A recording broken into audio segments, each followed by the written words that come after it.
അപ്പൊ ഞാൻ വീണ്ടും വന്നേ. അപ്പൊ ഇന്നൊരു ഓഫ് ഡേ ആയിരുന്നു കേട്ടോ. അങ്ങനെ ഇന്ന് കോളേജ് ഒന്നും ഇല്ലാത്തത് കൊണ്ട് തന്നെ വീഡിയോ എടുക്കാന്ന് വെച്ചിട്ട് തന്നെ ഞാൻ ലേറ്റ് ആയിക്കോട്ടോ എഴുന്നേക്കുമ്പോ. അതുകൊണ്ട് തന്നെ ഞാൻ മുറ്റം അടിക്കാനും ലേറ്റ് ആയി. അങ്ങനെ ഞാൻ വേഗം മുറ്റമൊക്കെ അടിച്ചു. അങ്ങനെ ഞാനും അച്ഛനും കൂടി പറമ്പിലേക്ക് പോയിട്ടോ. പറമ്പിലേക്ക് പോയപ്പോഴാണ് കപ്പ കണ്ടത്. അങ്ങനെ കപ്പയും പൊരിച്ചാട്ടോ ഞാള് പിന്നെ പോകുന്നത്. കപ്പ കാര്യമായിട്ടൊന്നും ഇല്ലായിരുന്നു കേട്ടോ. ഞങ്ങൾ ആവശ്യത്തിന് മാത്രമേ ഉണ്ടായിരുന്നുള്ളൂ. അങ്ങനെ ഞാനും അച്ഛനും പറമ്പിലൂടെ നടന്നു വരുമ്പോ കേട്ടോ വാഴക്കൂമ്പ് കണ്ട്. പിന്നെ വിചാരിച്ചു വാഴക്കൂമ്പ് കൊണ്ട് ഉപ്പേരി ഉണ്ടാക്കാലോ. അങ്ങനെ ഞാൻ അച്ഛനോട് പറഞ്ഞു വാഴക്കൂമ്പ് ഒന്ന് പൊട്ടിച്ചു തരുന്നു. അങ്ങനെ അച്ഛനൊക്കെ വാഴക്കൂമ്പൊക്കെ പൊട്ടിച്ചു തന്നു. അപ്പൊ ഞാനാണ് കേട്ടോ ഇന്ന് ഉപ്പേരിയൊക്കെ വെക്കുന്നത്. അപ്പൊ ഇന്ന് ഇവിടെ അമ്മയില്ല. അപ്പൊ ഞാൻ നല്ലോണം കഴുകി വൃത്തിയാക്കി അതിന്റെ മുകൾ ഭാഗത്തുള്ള ഇതൊക്കെ എടുത്തു മാറ്റി. അങ്ങനെ വേഗം ഞാൻ ഉപ്പേരി അരിഞ്ഞിട്ടോ. കാരണം അമ്മ വരുമ്പോഴേക്ക് ഫുഡ് ആവണം. ഞാൻ അരിഞ്ഞിട്ട് സെറ്റാക്കി വെക്കുമ്പോഴേക്ക് അമ്മ വന്നിട്ടുണ്ടായിരുന്നു. അങ്ങനെ പിന്നെ ഞാൻ പറമ്പിലേക്ക് പോയി പച്ചമുളകൊക്കെ പറിച്ചു കൊണ്ടുവന്നു. ഇതിൽ തന്നെ ഉണ്ടായ പച്ചമുളക് കേട്ടോ ഇതൊക്കെ. ഞാൻ തേങ്ങയൊക്കെ ഉരിച്ചു, തേങ്ങ ഒക്കെ ചിരവി. പിന്നെ ഞാനും അമ്മയും കൂടി വേഗം ഉപ്പേരിയൊക്കെ ഉണ്ടാക്കാൻ നോക്കുന്ന കേട്ടോ. അങ്ങനെ ഞാൻ വേഗം തേങ്ങയൊക്കെ ചിരവി.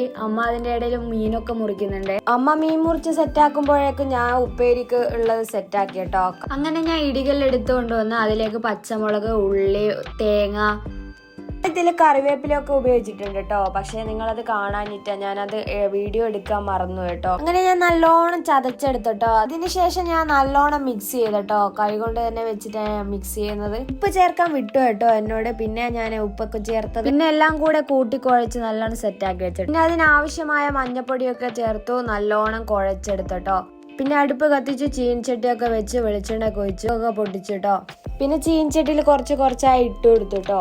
അങ്ങനെ ഞാൻ നല്ലോണം അടച്ചു വെച്ചിട്ടോ. പിന്നെ ഒരു 10-15 മിനിറ്റ് കഴിഞ്ഞ് ഞാൻ തുറന്നു നോക്കുമ്പോൾ അത് പകുതി വന്നിട്ടേ ഉണ്ടായിരുന്നുള്ളൂ കേട്ടോ. അങ്ങനെ ഞാൻ വീണ്ടും കുറച്ച് ഇളക്കിയൊക്കെ കൊടുത്തു. പിന്നെ ഞാൻ അടച്ചു വെച്ച് 15 മിനിറ്റ് ഒക്കെ കഴിഞ്ഞപ്പോൾ തുറന്നിട്ടോ. അന്നേരം വീണ്ടും ഞാൻ നല്ലോണം ഇളക്കി കൊടുത്ത് ഇത് ഓൾമോസ്റ്റ് സെറ്റ് ആയിട്ടുണ്ട് കേട്ടോ. അങ്ങനെ അത് സെറ്റ് ആയപ്പോൾ പിന്നെ ഞാൻ അത് അടുപ്പിൽ നിന്ന് ഇറക്കിയൊക്കെ വെച്ചു. അമ്മ അതിന്റെ ഇടയിൽ മീനൊക്കെ ഉണ്ടാക്കുന്നുണ്ടായിരുന്നു കേട്ടോ. മത്തിയാണ് ഇന്ന് കിട്ടിയത്.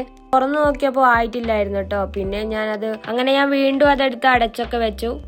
അമ്മ മൊളേഷനാക്കി വെച്ചതാണ് കേട്ടോ മീന്. പക്ഷെ ഞാൻ മീൻ കൂട്ടാറില്ല. എനിക്ക് മീൻ കഴിക്കുന്നതിനോട് അത്ര താല്പര്യമില്ല. അപ്പൊ ഇന്നത്തെ ഫുഡ് ഉപ്പേരിയും വെള്ളരിക്കറിയും അച്ചാറും തൈരും ഒക്കെ ഉണ്ടായിരുന്നു കേട്ടോ. അപ്പൊ ഞാൻ ഫുഡ് കഴിക്കാൻ ഇരുന്നു കേട്ടോ. അപ്പൊ നിങ്ങൾക്ക് ഇങ്ങനത്തെ വീഡിയോകൾ കൂടുതലായി കാണണമെങ്കിൽ അപ്പൊ എന്റെ വീഡിയോ ഇഷ്ടമായിട്ടുണ്ടെങ്കിൽ സബ്സ്ക്രൈബ് ചെയ്യുക, ലൈക്ക് ചെയ്യുക, ഷെയർ ചെയ്യുക, കമന്റ് ചെയ്യുക കേട്ടോ. അപ്പൊ ഇന്നത്തെ വീഡിയോ അത്രയേ ഉള്ളൂ. Tata, bye bye, see U.